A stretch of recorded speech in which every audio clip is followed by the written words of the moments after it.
सुप्रभातम बच्चों। कल हमने पढ़ा था यण संधि। यण संधि अच संधि का ही भेद था और नेक्स्ट संधि आती है अयादी संधि। अयादी संधि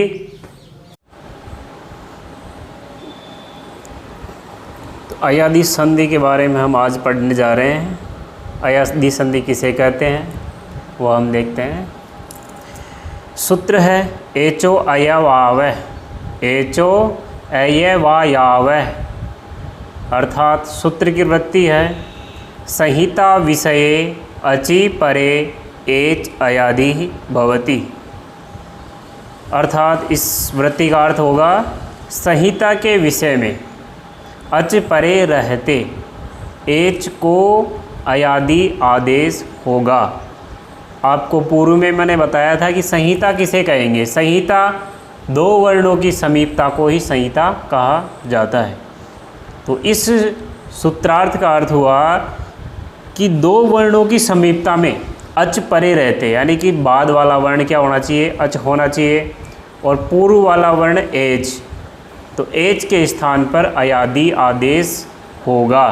अब अयादी में क्या क्या आएगा, एच देखें, अच देखेंगे हम। अच होते हैं ए, ई, उ, री, ली, ए, ओ, आई, औ। ये एच हैं, अच हैं। और एच में आते हैं चार वर्ण ए, ओ, आई, औ। ये चार वर्ण एच हैं। तो इसको इस डायग्राम के माध्यम से हम समझेंगे। एच वर्ण हो पूर्व में और इनके बाद में होना चाहिए अच वर्ण। अच होते हैं नौ स्वर। तो एच के स्थान पर अय आदेश होगा। अब एच के स्थान पर अय आदेश होगा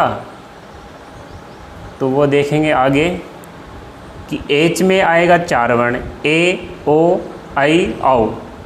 तो इन्हीं को क्रमशः है ए के स्थान पर अय आदेश करना होगा, ओ के स्थान पर औ, आई के स्थान पर आय, औ के स्थान पर आओ। इस डायग्राम में से देखिए ए धन एच, यानी कि ए के बाद में अगर एच आ गया, एच में अ, ई, उ, री, री, ए, ओ, आई, औ ये वर्ण आ गए तो ए के स्थान पर अय आदेश होगा। इसको हम उदाहरण के माध्यम से समझते हैं। उदाहरण में जैसे ने प्लस अनम, इसका संधि विच्छेद है ने प्लस अनम, बनता इससे नयनम। तो इसको देखिए ने प्लस अनम, ने में ए है, ने में स्वर ए है और इसके बाद में अ है।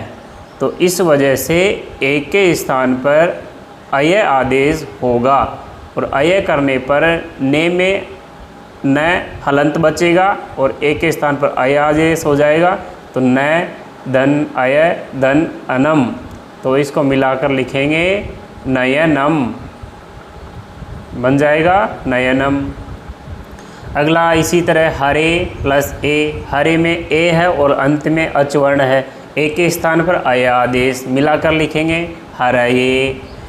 अगला उदाहरण है से प्लस अनम, से में ए है और अंत वर्ण अच है, तो से के ए को के स्थान पर अय आदेश कर देंगे, जिससे मिलाकर लिखेंगे तो बन जाएगा शयनम। आगे देखते हैं चे धन अनम, चे में ए और अंतिम वर्ण है इसका अ, यानी कि स्वर है, अच है, तो ए के स्थान पर अय आदेश होगा। तो यहाँ पर मिलाकर लिखेंगे च अय अनम, तो लिखा मिलाने से चयनम बन जाएगा, ये चयनम। इसी तरह कवे प्लस ए के कवे में वे में ए के स्थान पर अय आदेश, तो कवये। इसी तरह ओ, वहाँ पढ़ा था हमने ए के बाद में अगर अच वर्ण हो ए के स्थान पर अय आदेश होगा। इसी तरह ओ के बाद में अच वर्ण हो तो ओ के स्थान पर औ आदेश होगा। इसी तरह उदाहरण से देखो पो धन अनह, पो में ओ के स्थान पर औ आदेश, तो बचा पै धन औ, धन अनह, तो मिलाकर लिखेंगे पवन है। इसी तरह भो प्लस अनम, भो में ओ के स्थान पर औ मिलाकर लिखने से बन जाएगा भवनम। इसी तरह विष्णु धन ई है, विष्णु में ओ के स्थान पर औ और अंत में ई, दोनों इनको मिलाकर लिखेंगे तो विष्णु औ ई है, मिलाकर लिखने से विष्णवी है। अगला उदाहरण है ए धन अच से, यानी कि आई धन अच, आई के बाद में अगर अच वर्ण हो तो आय। पूर्व में हमने पढ़ा था एक के बाद में अगर अच वर्ण हो तो ए के स्थान पर आय करना है, जबकि यहाँ पर आई है, आई के स्थान पर आय होगा, ये ध्यान रखना है। एक के स्थान पर आय है और आई के स्थान पर आय करना है, अच परे रहते। उदाहरण के माध्यम से समझेंगे। गई धन अक है, गई में आई है और आई के स्थान पर आय आदेश होगा, गय धन आय धन अक है, मिलाकर लिखने से बन जाएगा गायक है। इसी तरह नई धन अक है, नई में आई के स्थान पर आय, नय आय धन अक है, मिलाकर लिखने से नायक है। क्या बन जाएगा? नायक है। अगला है सई धन अक है, सई में आई के स्थान पर आय हो जाएगा तो बचेगा स धन आय धन अक है, मिलाकर लिखेंगे तो सहायक है।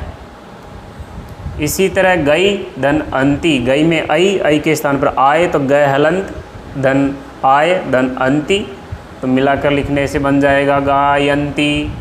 अगला है औ वर्ण, अगला है औ। पूर्व में हमने पढ़ा था ओ धन अच, तो ओ के स्थान पर आउ हुआ था, तो यहाँ पर औ के स्थान पर आउ आदेश होगा। तो औ धन अच यानी औ वर्ण के बाद में अगर अच वर्ण हो तो औ के स्थान पर आउ आदेश होगा। इसको उदाहरण के माध्यम से समझते हैं। पौ धन अक है, तो पौ में औ है, पौ में औ है, तो यहाँ पर औ के स्थान पर आव आदेश हुआ तो पै हलंत बचा, आव धन अक है, तो मिलाकर लिखने से बना पावक है। अर्थात पौ में औ के बाद में अच वर्ण अ है यहाँ पर, इस वजह से ये अयादि संधि हुई है यहाँ।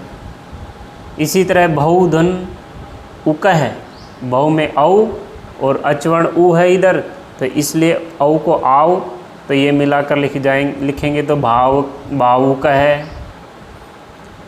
इसी तरह असौ धन अयम, असौ में औ और इधर अच वर्ण अ, असौ के औ के स्थान पर आव आदेश होगा अयादि संधि में, तो यहाँ पर आव आदेश करने से अस सहलंत धन आव धन अयम, तो ये मिलाकर लिखने से बन जाएगा असावयम।